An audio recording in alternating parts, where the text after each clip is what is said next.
Buenos días, ¿qué tal estáis? ¿Cómo habéis pasado el día de ayer? Bueno chicos, hoy estamos aquí como cada día a las 12, teórica en casa de Laura, y hoy os espero con el tema de dispositivos de seguridad en el vehículo. Hoy el protagonista de la clase va a ser el vehículo y vamos a hablar tanto de los sistemas de seguridad activa como de los sistemas de seguridad pasiva, ¿de acuerdo? Bien, os quiero empezar a introducir el tema hablando de tres factores que intervienen en los accidentes. Los tres factores que intervendrían en un accidente serían el factor humano, el factor vehículo y el factor vía y entorno. Cada factor tiene un papel clave a la hora de producirse el accidente. Por un lado tenemos el factor humano, que sería el responsable del accidente en la mayoría de los casos. Entre un 70 y un 90%, el factor humano, el conductor, sería el propio responsable de producirse ese accidente. Por otro lado tenemos el factor vía y entorno, y el factor vía y entorno tiene un porcentaje ya más bajo. Entre un 10 y un 35%, la vía y el entorno serían los responsables de producirse ese accidente. Y por otro lado tenemos el factor vehículo. El factor vehículo es el porcentaje, es el que tiene el porcentaje más bajo, entre un 4 y un 13%. Con esto lo que os quiero decir, lo que quiero que quede claro, es que el vehículo, que es del que vamos a hablar hoy, tiene un porcentaje muy pequeño a la hora de que se produzca ese accidente. Por lo tanto, un fallo, quiero decir que el accidente se produzca por un fallo que sea únicamente mecánico del vehículo, la probabilidad sería muy baja. Ahora hablamos de la revisión y el mantenimiento del vehículo. ¿Quién sería el responsable de esa revisión y ese mantenimiento? Pues bien, sería el propio conductor, ¿de acuerdo? El propietario del vehículo. ¿De qué sería responsable? Pues bien, de revisar con frecuencia alguno de los sistemas del vehículo, como por ejemplo la presión de los neumáticos, los niveles de aceite, líquido de frenos, líquido refrigerante, seguir los planes de mantenimiento establecidos por el fabricante y por último presentarlo a las ITVs. Hacemos, si queréis, un poco de recordatorio. Recordad que si el vehículo era nuevo, la ITV la pasaba a los 4 años de la fecha de primera matriculación. Y a partir de esos 4 años, que consultábamos esa fecha en el permiso de circulación, pasaba la ITV cada 2 años hasta que el vehículo tenía 10 años. Y a partir de los 10 años la pasaba de manera anual. Bien, os pueden preguntar si la tecnología aumenta la seguridad en el vehículo. La tecnología, por supuesto, sí que aumenta la seguridad, pero es muy importante que sepáis que tenemos que hacer un uso adecuado de esa tecnología, saber lo que nuestro vehículo es capaz de hacer y de lo que no. Entonces, hay estudios que demuestran que los vehículos nuevos con más adelantos tecnológicos sufren proporcionalmente más accidentes que los antiguos. Esto sería debido a que nos confiamos, el hecho de que tengamos un vehículo más seguro nos hace sentir a nosotros más seguros también y provoca que arriesguemos más. Sin embargo, si tenemos un coche más antiguo, un coche más viejo, digamos que nos adaptamos más a ese tipo de vehículo. Como sabemos que no es tan seguro, conducimos de una manera más responsable. Por lo tanto, por un lado, la tecnología aumenta la seguridad del vehículo, pero es muy importante hacer un uso adecuado de ella y conducir de una manera responsable. Y ahora pasamos a hablar, lo que os comentaba al principio del tema, de la seguridad activa y la seguridad pasiva. Por un lado, la seguridad activa serían elementos del vehículo que lo que hacen es evitar un accidente, evitar que se produzca. Y luego tenemos la seguridad pasiva, que lo que haría sería disminuir los daños en caso de que ya se haya producido ese accidente. Por lo tanto, por un lado, seguridad activa o primaria, que también la llaman de esta forma, lo que hace es evitar el accidente, y por otro lado, la seguridad pasiva o secundaria, que lo que haría sería minimizar los daños en caso de que llegara a producirse ese accidente. Empezamos hablando con los sistemas de seguridad activa. Y hablamos del sistema de alumbrado. La finalidad del alumbrado sería ver y ser vistos, que esto es pregunta de test. La finalidad del alumbrado, ver y ser vistos. Os voy a comentar lo más importante de este tema respecto al alumbrado, porque tenemos un tema propio del alumbrado, que lo veremos, si no recuerdo mal, este viernes hablaremos del tema de las luces.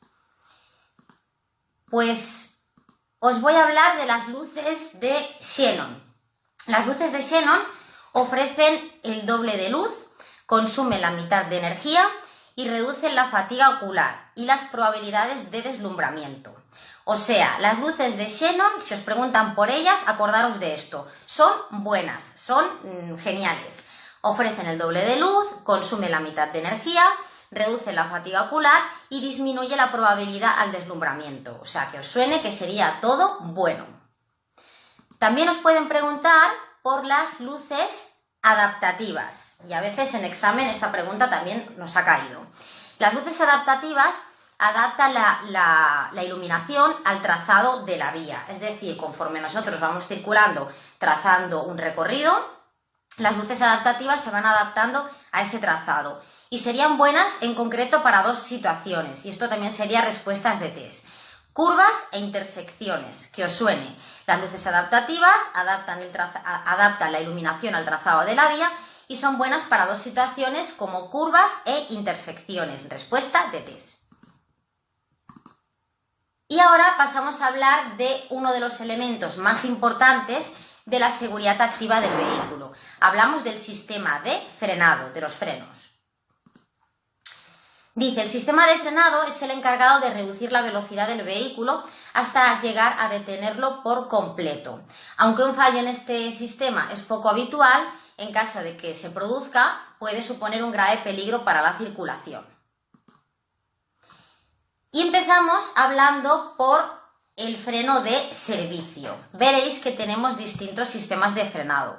En primer lugar, el freno de servicio. El freno de servicio es el que accionamos con el pie derecho y actúa sobre las 4 ruedas del vehículo, ¿de acuerdo? Freno de servicio lo accionamos con el pie derecho y actúa sobre las 4 ruedas del vehículo. Luego nos hablan del freno de socorro. El freno de socorro nos vendría a socorrer en el caso de que fallara el freno de servicio. Estaría alojado en el mismo pedal del freno, ¿de acuerdo? Pero este freno no nos frena las 4 ruedas, únicamente frena 2 ruedas. Podría frenar o las 2 ruedas de delante o las 2 ruedas de detrás o una de delante y otra de atrás. Por lo tanto, por un lado, freno de servicio actúa sobre todas las ruedas, las 4, y freno de socorro nos vendría a socorrer en caso de fallo del freno de servicio. Y este únicamente frena 2 ruedas, las 2 de adelante, las 2 de atrás o una de delante y otra de detrás. Y ahora hablamos del freno de estacionamiento, lo que conocemos como freno de mano. El freno de estacionamiento o freno de mano frena las ruedas traseras del vehículo, ¿de acuerdo? Actúa sobre las ruedas traseras, se acciona con la mano y con el vehículo inmovilizado. Esto es muy importante, ¿eh? O sea, nada de accionar el freno de mano con el vehículo en movimiento. Y hemos comentado que el freno de servicio actuaba sobre las 4 ruedas, pero tenemos 2 tipos de frenos. Por un lado, tenemos el freno de tambor. El freno de tambor funciona por expansión.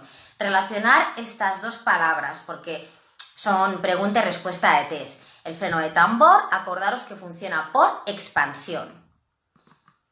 Y por otro lado, tenemos el freno de disco. Y el freno de disco funciona por compresión. Disco, compresión. Si os preguntan qué freno de los 2 es más eficaz, cuál es el mejor, contestaríamos el freno de disco. Tiene menos superficie frenante, la frenada es más suave y más progresiva. Y es menos propenso al calentamiento de las ruedas y al bloqueo de estas ruedas, que ahora hablaremos a causa de que se podían bloquear también las ruedas. Por lo tanto, freno de tambor funciona por expansión, freno de disco funciona por compresión. Y tener en cuenta que puede que nuestro vehículo combine esos frenos, es decir, que por ejemplo en el eje delantero, las ruedas de delante, tengamos freno de disco y en las ruedas de detrás tengamos freno de tambor. Eso también podría ser en una motocicleta, que tuviéramos esta combinación de frenos. Y ahora vamos a hablar del freno motor. ¿Qué sería el freno motor? Pues bien, el freno motor lo utilizamos en el momento en el que dejamos de acelerar. Es decir, si soltamos el pie del acelerador, el vehículo ya no estaría acelerando, estaría frenando. Ahí ya estaría actuando el freno motor. Y también cuando cambiamos a marchas más cortas. Quiero decir, si por ejemplo vamos circulando en la quinta marcha, en la sexta y reducimos a cuarta o a tercera, en ese momento estaría actuando el freno motor. ¿Y en qué ruedas, chicos, actúa el freno motor? El freno motor actúa sobre las ruedas motrices. Las ruedas motrices son las que originan el desplazamiento del vehículo y también dependerá del vehículo. Por ejemplo, si nuestras ruedas motrices son las delanteras, el vehículo funciona por tracción. Y si nuestras ruedas motrices son las traseras, el vehículo funciona por propulsión. Por lo tanto, cuando accionamos el freno motor, soltamos el acelerador o cambiamos a marchas más cortas, ese freno actúa en las ruedas motrices, que pueden ser delanteras o traseras, o incluso ser las cuatro, que las cuatro ruedas sean motrices, que esto es lo que se llama tracción a las cuatro ruedas. Otra cosa que también os quiero comentar, para que la tengáis en cuenta, es que los vehículos normalmente funcionan por tracción. Quiero decir que las ruedas delanteras son las motrices y los que son de alta gama suelen funcionar por propulsión. La eficacia del frenado depende de varios factores, como por ejemplo el estado y conservación de los propios frenos, de la presión que ejerzamos sobre el pedal del freno. Es decir, si ejercemos una leve presión, el vehículo frenará poco y si frenamos más fuerte, pues el vehículo frenará más. También depende de los neumáticos, del estado de los neumáticos, de si están nuevos o si están un poco desgastados. Del estado de la calzada. Una calzada mojada hará que la distancia de frenado sea mayor. Y de la masa del vehículo, ¿qué quiere decir? Si el vehículo pesa más, tardaremos más tiempo en detener nuestro vehículo. La distancia de frenado también aumentará. Y por otro lado, también sería importante de que la acción del frenado se reparta adecuadamente en todas las ruedas. Y ahora vamos a hablar de otro sistema de seguridad activa muy importante. Hablamos del sistema antibloqueo de frenos ABS.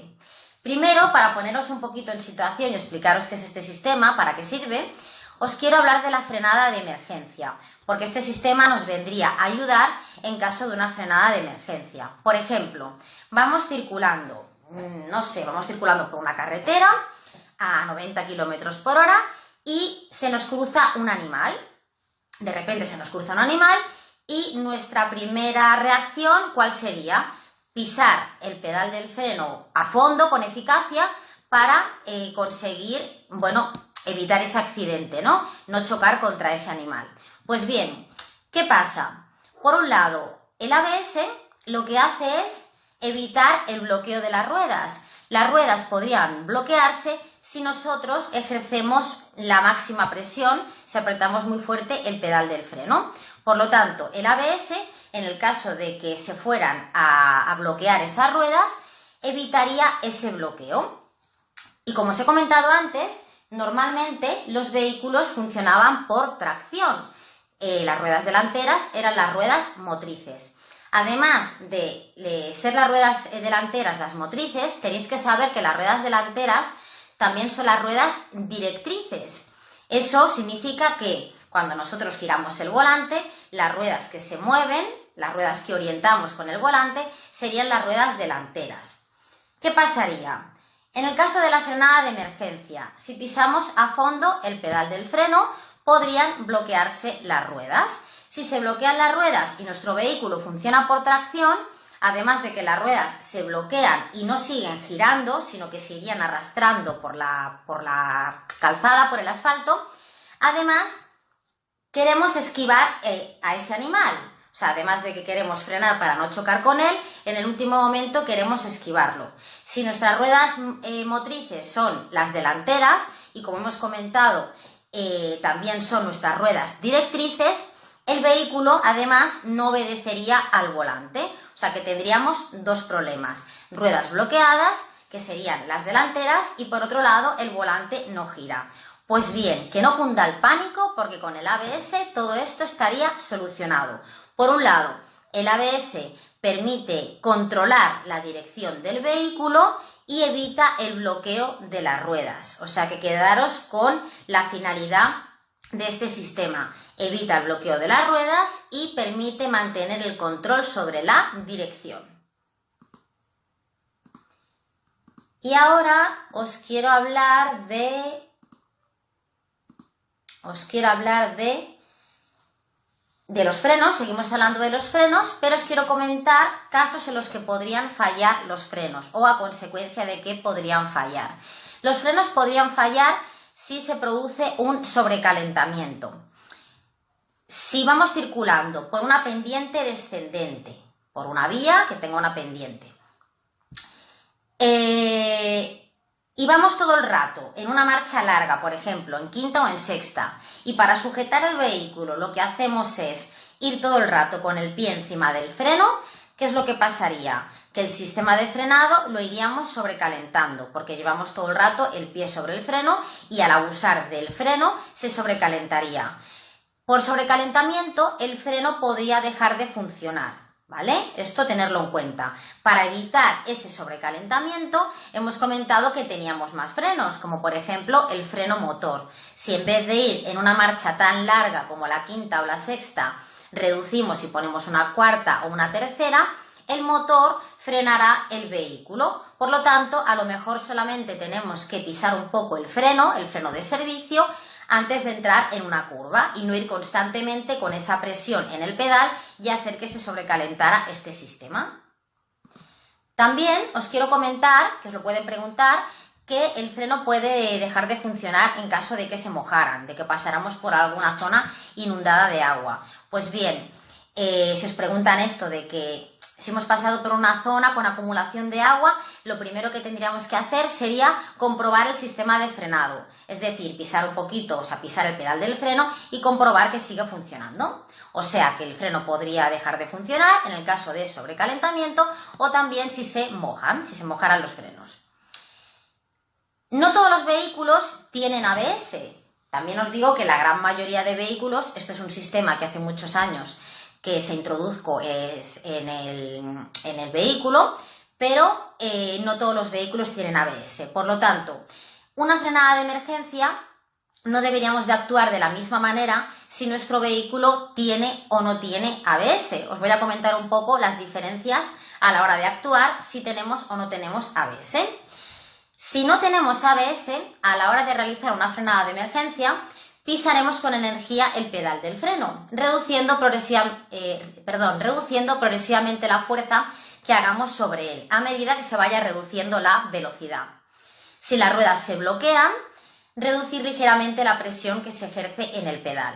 Por lo tanto, si no tenemos ABS, el riesgo de que se bloqueen las ruedas ante una frenada de emergencia sería mucho mayor. Por otro lado, una frenada de emergencia con ABS, o sea, una frenada de emergencia mucho más segura. Pisaremos con energía el pedal del freno manteniendo la máxima presión hasta el final. Esto es muy importante. Pisamos el pedal del freno y no soltamos el pedal del freno. El sistema ABS libera automáticamente las ruedas que se bloqueen, permitiendo controlar la dirección, que lo hemos comentado.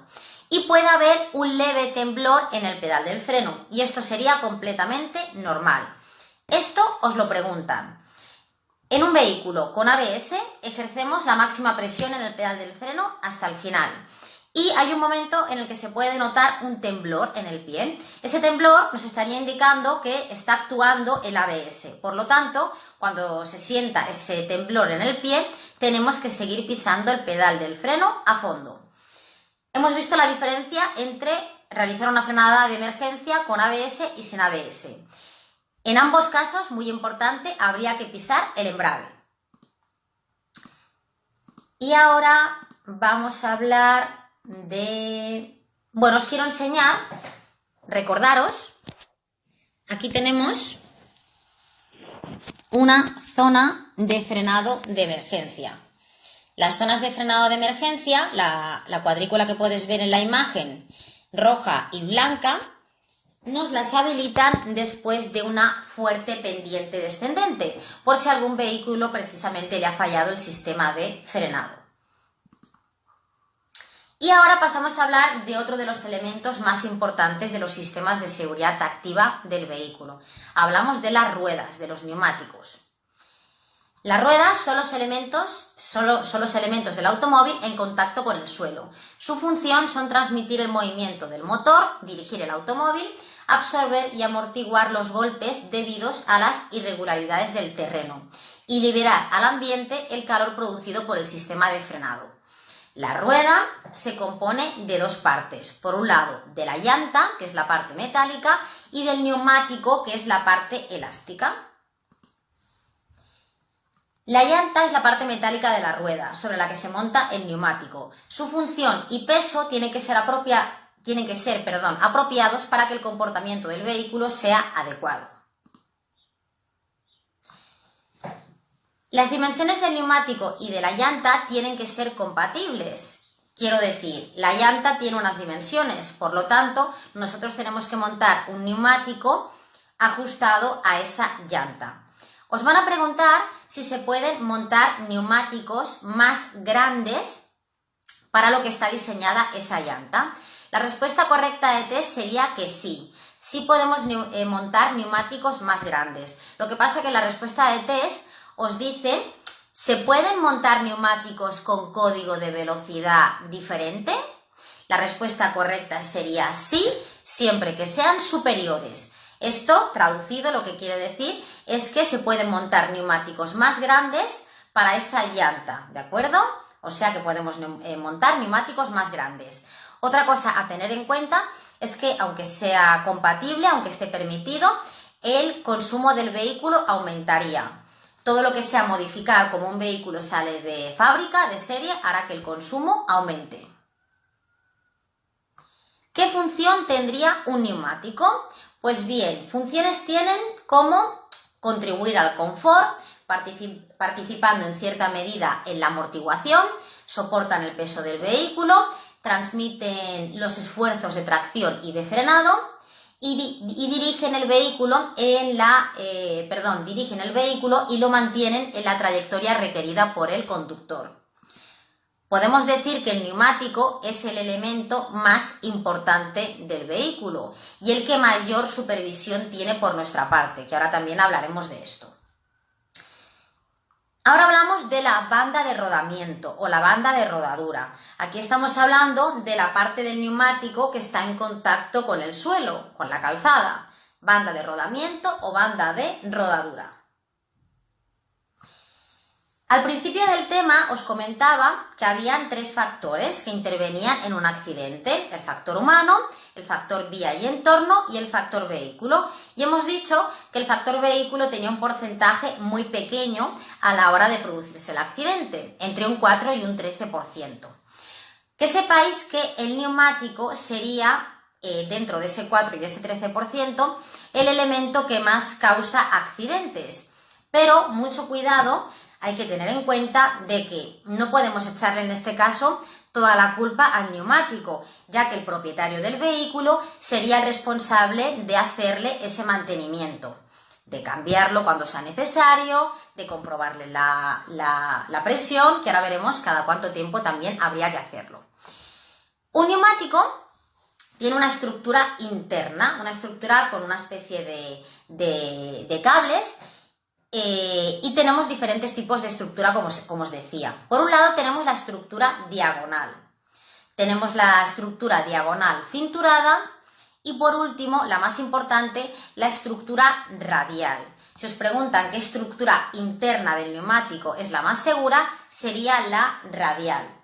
¿Ventajas que tiene esta estructura? Mayor confort de marcha, mejor adherencia y estabilidad, mayor rendimiento en kilómetros, se calienta menos y también existiría un menor consumo de combustible. Por lo tanto, la estructura buena, la mejor, sería la estructura radial.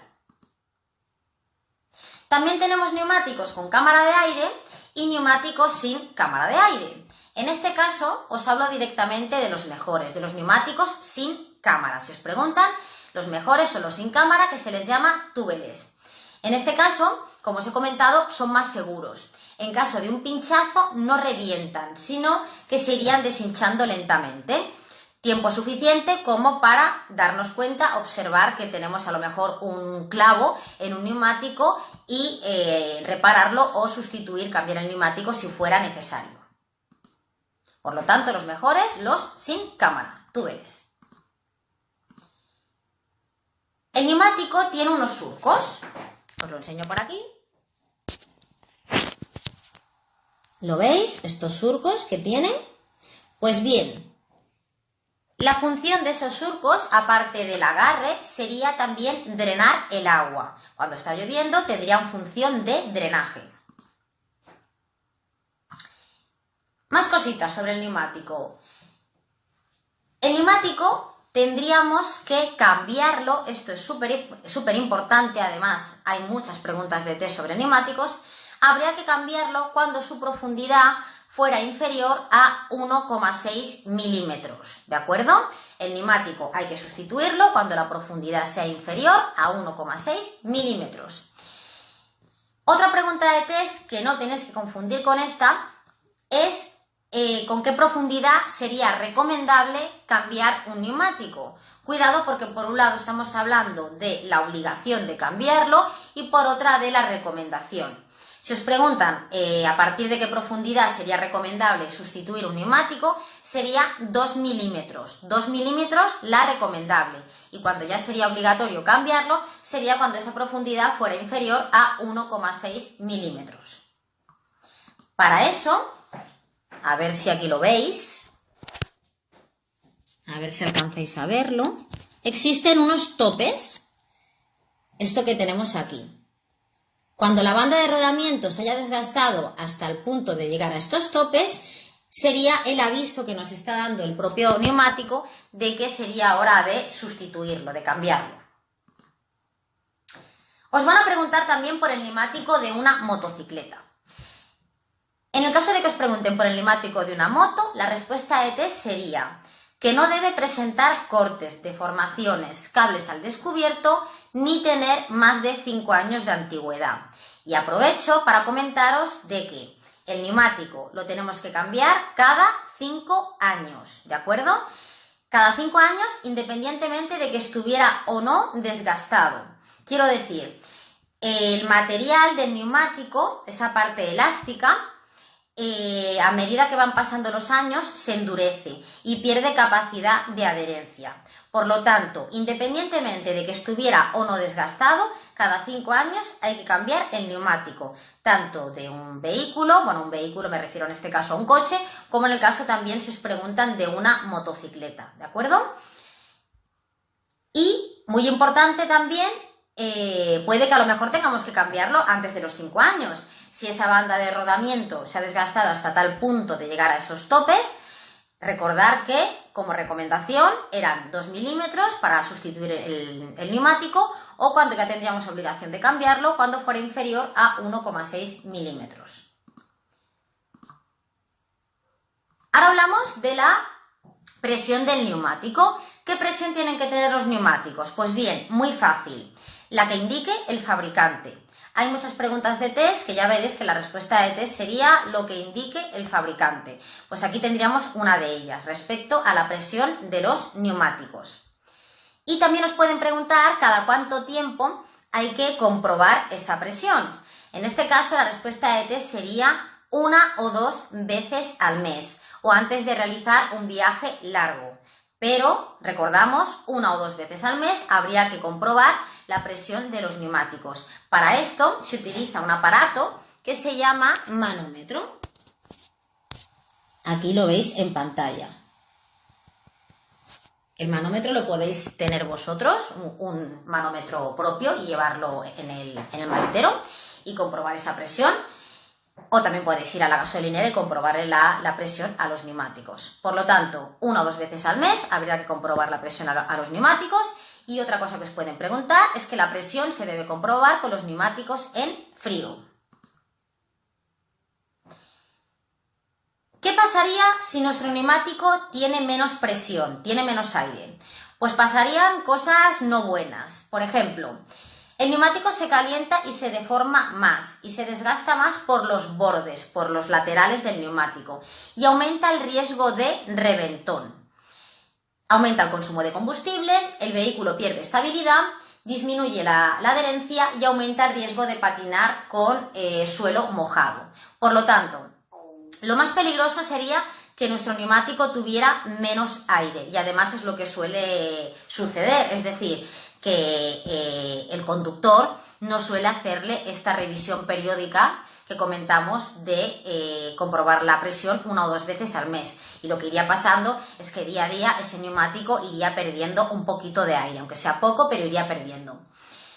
Entonces, os quiero también comentar que en caso de reventón de una rueda, no hay que frenar. Esto también os lo preguntan. Yo os hago aquí, os comento 3 cosas para que lo agrupemos mentalmente y sea más fácil. En caso de reventón, no se frena. En caso de derrape, que os lo preguntarán también, no se frena tampoco. Y en caso de aquaplaning, tampoco se frena. Esto lo veremos más adelante, pero para que tengáis una idea, el aquaplaning es un fenómeno que se produce cuando se interpone una película de agua entre el neumático y la calzada. Es decir, que ese neumático no estaría tocando la calzada, sino que está encima de esa película de agua. Pues bien, en caso de reventón, aquaplaning o derrape, no se frena. Esto tenerlo en cuenta. ¿Qué puede pasar, por otro lado, si nuestro neumático tiene más presión, más aire del que necesita? Pues bien, disminuye la superficie de contacto con el pavimento. En este caso lo que pasaría es que el neumático se desgastaría más por la parte del centro, porque toda la banda de rodamiento no estaría suficientemente en contacto con el suelo. Disminuye la superficie de contacto, como os he dicho, el desgaste se acentúa por la parte central, no se absorben bien las irregularidades del terreno y los elementos de suspensión sufren un mayor deterioro. Pero os quiero recalcar una vez más que es mucho más peligroso que nuestro neumático le falte aire, ¿de acuerdo? Además, ahí estaba el riesgo de reventón de una rueda, sobre todo si nos falta aire. Hemos dicho que hay que cambiarlo cada 5 años o cuando la profundidad sea inferior a 1,6 milímetros. El desgaste del neumático también podría haberse incrementado por la manera de conducir. Gente que conduce de manera brusca o agresiva incrementaría el desgaste del neumático. La velocidad también sería un factor para ese desgaste. La climatología, en verano por el calor el neumático se desgastaría más que en invierno y la mala alineación o desequilibrado de las ruedas.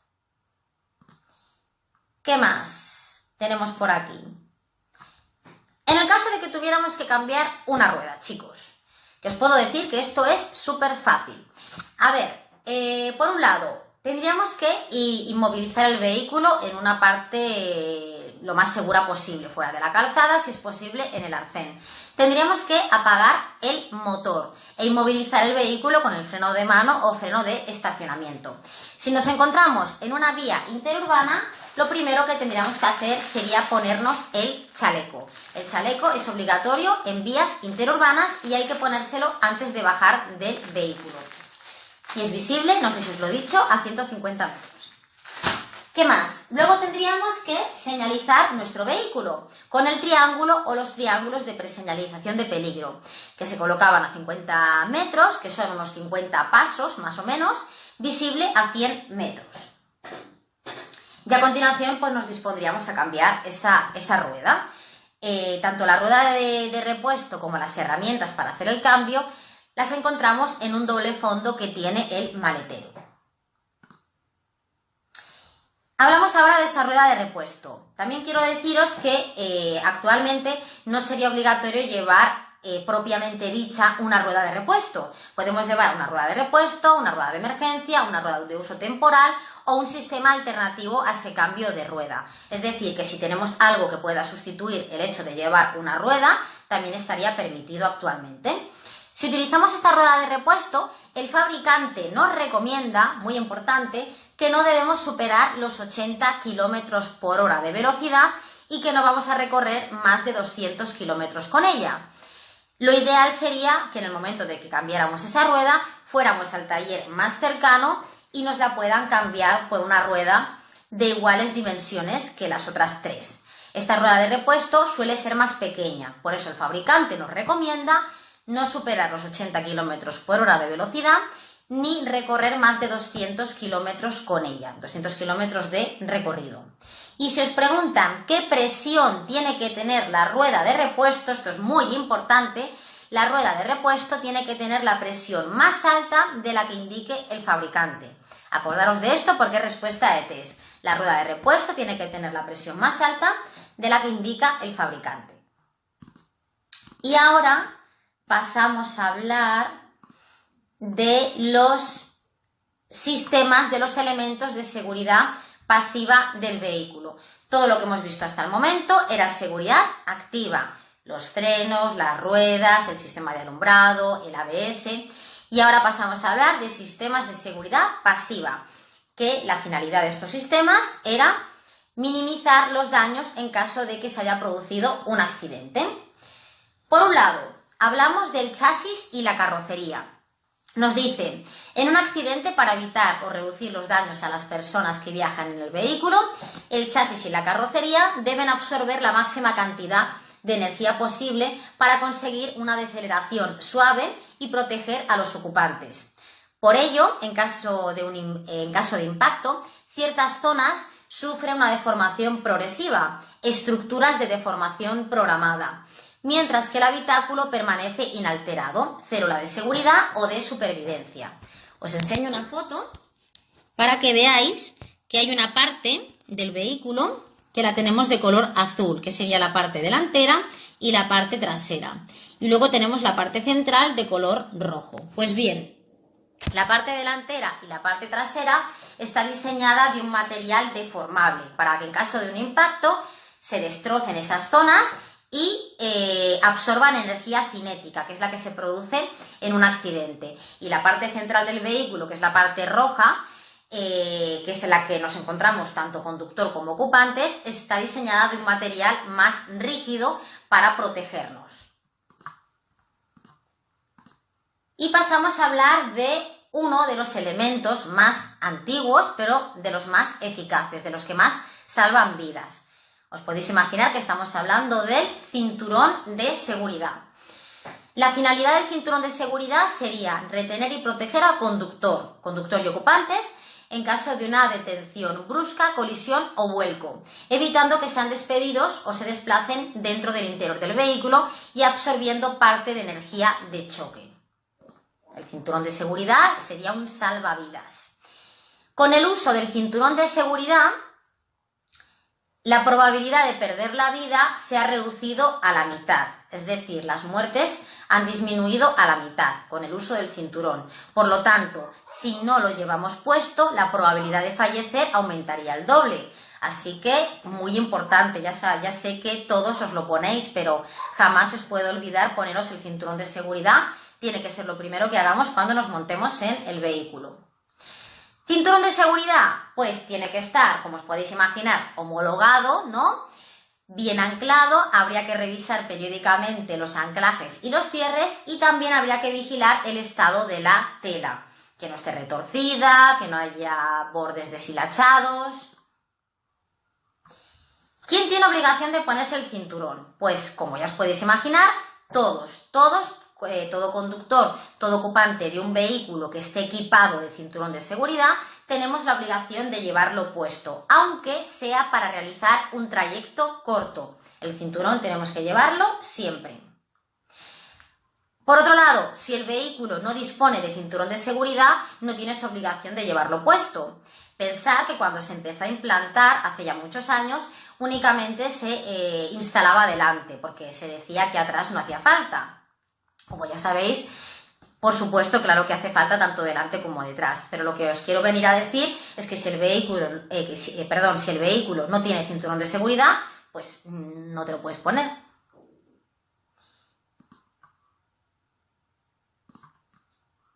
Los menores de edad, muy importante, los menores de edad que no superen el 1,35 de estatura, menores de edad que no superen el 1,35 de estatura, tienen que ir sentados como norma general en la parte de atrás del vehículo, en los asientos traseros. Muy importante, menores de edad que no superen el 1,35 de estatura. Pero empezamos con la norma y las excepciones. Esto sería la norma y tendríamos 3 excepciones para que ese menor que no supera el 1,35 pueda ir sentado delante. Primera excepción, que ese vehículo no tenga asientos traseros. Es decir, un vehículo que solo tenga 2 plazas, no quedará otra de llevar a ese menor que no alcanza el 1,35 a que vaya sentado delante. Lo cual no quiere decir que, por supuesto, llevara un sistema de retención infantil, que ahora hablaremos de ello también. Otra excepción, que los asientos de atrás ya estén ocupados por otros niños. Si llevamos a 4 niños, pues claro, al cuarto tenemos que ponerlo delante. Y la otra excepción que tendríamos sería que el vehículo no disponga de cinturones traseros detrás. Como ya sabéis, el sistema de retención infantil va anclado con el cinturón de seguridad. Por lo tanto, si los asientos de atrás no tenemos cinturones, tendremos que llevar a ese niño en la parte delantera del vehículo. Por lo tanto, como norma general, menores de edad que no superen el 1,35 tienen que ir sentados detrás. Excepciones para llevarlos delante: que el vehículo solo tenga 2 plazas, que los asientos de atrás ya estén ocupados por otros niños o que los asientos traseros no dispongamos de cinturones de seguridad. En el caso de que lleváramos a ese menor en el asiento delantero del vehículo, sería muy importante recordar desconectar el airbag, que esto también es pregunta de test. Y ahora os hablo de vehículos de más de 9 plazas, incluido el conductor. Hablamos de autobuses. Dice, los menores de edad de estatura igual o inferior a 1,35, de 3 años o más, deberán utilizar los sistemas de retención infantil homologados debidamente adaptados a la talla y al peso. Cuando no se dispongan de estos sistemas de seguridad, tendrán que llevar cinturones siempre que también vayan adaptados a la talla y al peso del niño. Si os preguntan ¿qué asiento es el más seguro para llevar al menor? Sería el asiento trasero central. Muy importante esto. A veces, hay gente que le sorprende, ¿no? No estamos habituados a ver a los niños sentados detrás y en el asiento del medio. Pero que sepáis que es el asiento más seguro, porque en el caso de que el vehículo reciba un impacto lateral trasero, el lugar donde iría más seguro ese niño sería en medio.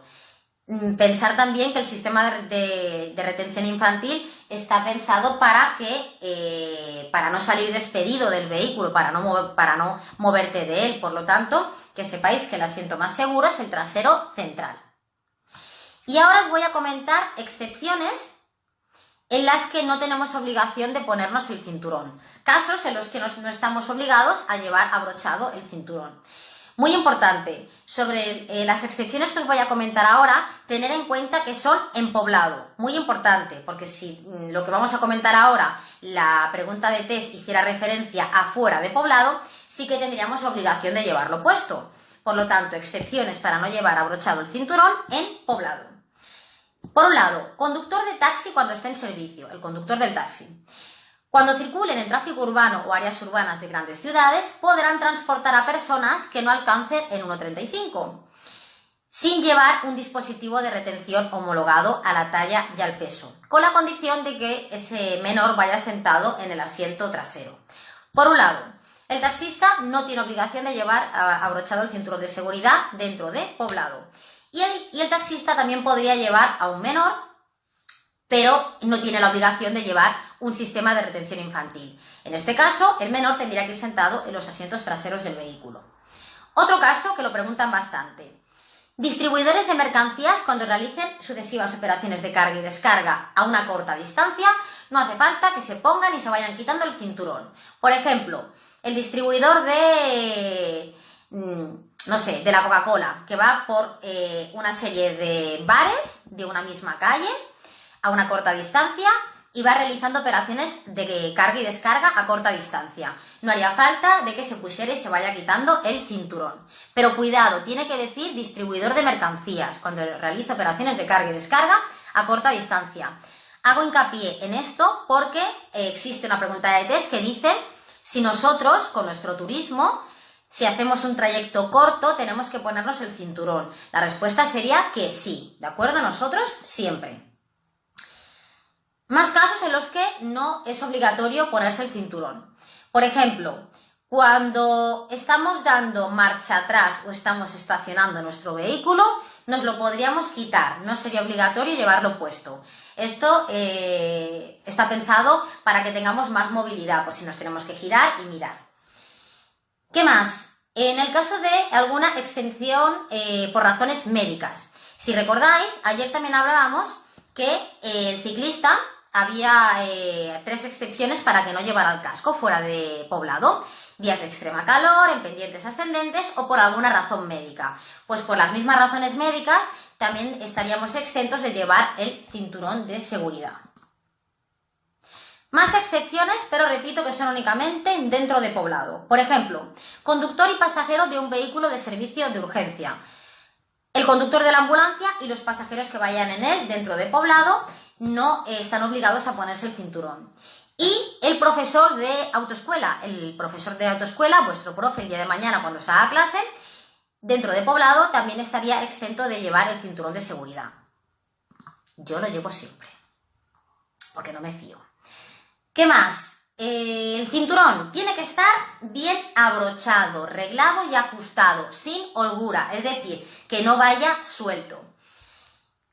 Todo lo que sea modificar el sistema del cinturón de seguridad estará prohibido. El uso de pinzas reguladores, si os preguntan, además de que es peligroso, estaría prohibido.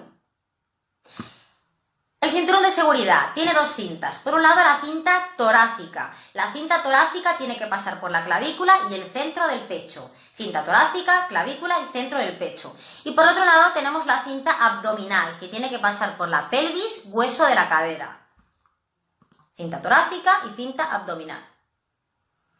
Bien, si no nos colocamos correctamente el cinturón o si no nos sentamos adecuadamente en el asiento, se puede producir el efecto submarino. El efecto submarino lo que haría sería pues que nos vayamos escurriendo debajo del asiento. Efecto submarino. Esto se puede producir, como os he comentado, porque no llevemos bien abrochado, bien colocado el cinturón de seguridad o porque no nos sentemos adecuadamente en el asiento. Para eliminar el efecto submarino, sería importante mantener una postura adecuada a la hora de ir en el vehículo, evitar colocar también elementos inadecuados en el asiento. Si os preguntan si es conveniente llevar un cojín, una toalla cuando vamos a la playa para no mojar el asiento, pues no, nada de esto. Y también es muy importante, si llevamos un abrigo en invierno, quitarnos ese abrigo, esa chaqueta, para que tengamos, aparte de libertad de movimientos, reducir también la posibilidad del efecto submarino. Y ahora pasamos a hablar de, los sistemas de retención infantil para menores, pero en realidad ya os los he ido comentando. Ya que el vehículo no está adaptado para transportar a los menores, nosotros tenemos que adaptarlo a través del sistema de retención infantil. Como hemos comentado, el asiento más seguro era el asiento trasero central y en el caso de llevar al menor delante, por alguna de las excepciones que hemos comentado, había que desconectar el airbag. Y pasamos a hablar del airbag.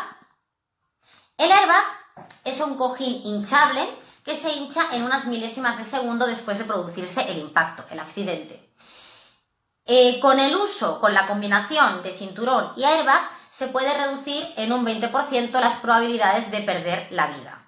Bien, el airbag es un complemento del cinturón de seguridad, pero no lo sustituye. Muy importante, si el vehículo está equipado de airbag, igualmente te tienes que poner el cinturón, ¿de acuerdo? Son complementarios. Os pueden preguntar también a qué distancia nos tenemos que colocar del airbag, que sería un poco como decir del volante. Pues bien, la respuesta de test sería entre 10 y 25 centímetros. Entre 10 y 25 centímetros tendríamos que colocarnos. Y si os preguntan cuál es la distancia ideal, la respuesta de test sería 25 centímetros. Principales funciones del airbag: frenar suavemente el movimiento de los ocupantes que chocan contra él, nos protege de golpear contra elementos del interior del habitáculo, protege la cara, los ojos de fragmentos como cristales u otros que se pudieran llegar a desprender. Tenemos distintas modalidades de airbag, por ejemplo, el frontal, del conductor o del acompañante, el lateral y el de cortina, ¿de acuerdo? Que os suene, el frontal, lateral, de techo o cortina. Y pasamos a hablar del reposacabezas. El reposacabezas, lo que tendríamos aquí detrás, sería otro elemento de seguridad pasiva y lo que hace sería disminuir o eliminar eliminar daños en las cervicales.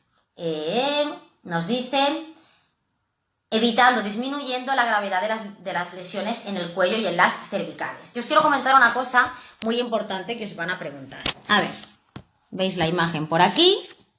Pues bien, la parte superior del reposacabezas tiene que coincidir con la parte superior de la cabeza. Y la parte central del reposacabezas tiene que coincidir a la altura de los ojos. Esto os lo preguntan. Repito, la parte superior de la cabeza tiene que coincidir con la parte superior del reposacabezas y la parte central tiene que coincidir a la altura de los ojos. Estos son preguntas y respuestas de test. Y os van a preguntar también a qué distancia mínima tiene que estar la cabeza del reposacabezas. Pues tenemos que estar a una distancia mínima de 4 centímetros. Acordaros, una distancia mínima de 4 centímetros. Y ahora hablamos del casco, chicos. El casco. Con el uso del casco se han reducido en un 30% las lesiones mortales. Y el hecho de llevarlo puesto aumenta en un 20% la probabilidad de salir ileso en el caso de un accidente de ciclomotor o motocicleta. El casco evita golpes directos en la cabeza, evita que penetren objetos, absorbe parte de energía de impacto y evita la abrasión en la cara y en la cabeza. Tenemos varios tipos de casco. Por un lado, tenemos el casco integral, también tendríamos el modular y el jet. El integral nos protege tanto la cabeza como la cara, por lo tanto sería el casco más seguro. Los otros únicamente te protegen, el modular es este que se mueve, la parte de arriba, y sí que te protege la cabeza y la cara, pero bueno, que sepáis que se puede mover. Y el jet únicamente te protege la cabeza. Entonces, muy importante porque os lo van a preguntar. En caso de accidente de ciclomotor o motocicleta, las lesiones más graves se localizan en la cara y en la cabeza. Por lo tanto, os recomiendo llevar siempre un casco integral, tanto en verano como en invierno. El material del casco, muy importante, el material que esté homologado, el tipo de casco, lo que hemos comentado, lo ideal es el integral, que vaya correctamente abrochado. Y el color del casco es muy importante. Nos hablan, o en preguntas de test, de si el color influye en la seguridad del conductor de la motocicleta en este casco. Pues sí, los más seguros serían los colores claros y brillantes, porque haría que nos vieran a más distancia. Por lo tanto, si os podéis comprar un casco lo más llamativo posible, lo más claro y brillante, sería mucho más seguro. Pantalla. Se os recomienda una pantalla para ponerle al casco, la que se recomienda es la pantalla antibao, para que no se empañara la visera con nuestra respiración. Y en el caso de que lleváramos un casco, un jet, un casco que tenemos la cara al descubierto, se recomienda utilizar gafas de sol. Y por supuesto que el casco esté homologado. Si el casco ha sufrido también una caída, sería recomendable sustituirlo. Bien, hemos terminado el tema. ¿Vale, chicos? Y os quiero hacer, tenemos poquito tiempo hoy, pero os quiero hacer alguna pregunta. ¿Alguna pregunta? Como por ejemplo, a ver. Un vehículo que dispone de la última tecnología puede sufrir un accidente? ¿Un vehículo que dispone de la última tecnología puede sufrir un accidente? Respuesta A. Sí, porque la tecnología no aumenta la seguridad, sino la comodidad en la conducción. Respuesta B. Sí, cuando no se hace un uso adecuado. Y respuesta C. No. Bien, chicos, la respuesta correcta es la B. Sí, cuando no se hace un uso adecuado. Es decir, que quede claro, la tecnología sí o sí nos aumenta la seguridad. Esto es un hecho. Pero si no hacemos un uso adecuado de ella, el accidente se podría producir de la misma manera. La seguridad del vehículo depende. Pregunta, la seguridad del vehículo depende. A. De los sistemas de seguridad activa y pasiva.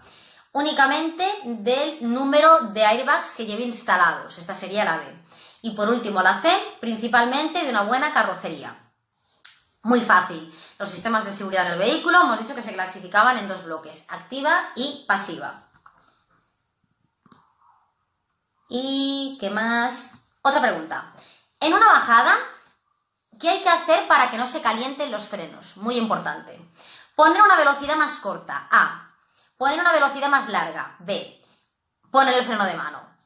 Como ya sabéis que la respuesta correcta es la A. Poner una velocidad más corta. Utilizar el motor como freno. Bien, si tengo tiempo, que creo que me queda... Muy poco tiempo me queda, chicos, muy poco. Os quiero comentar algunas dudas que me habéis preguntado. Rápidamente. Me habéis preguntado si las bicicletas pueden circular por la autovía. La respuesta sería que sí, cuando el conductor es mayor de 14 años. Pero cuidado, por la autovía, no por la autopista. Esto lo veremos más adelante. Y en el caso de que vayamos a vender un vehículo, ¿quién tiene que comunicarlo en tráfico y en qué plazo? Si vendemos un vehículo, es el vendedor el que lo tiene que notificar en tráfico en un plazo máximo de 10 días. Que os suene. Y, por último, la clase de hoy se la quiero dedicar a una pareja muy maja que está en Argentina, Trini y Cristian. Mandaros un beso enorme, gracias por estar cada día, por ayudarnos, por hacer que este proyecto siga adelante. Y nada, desde España a Argentina, un beso enorme. La clase de hoy va para vosotros, Trini y Cristian.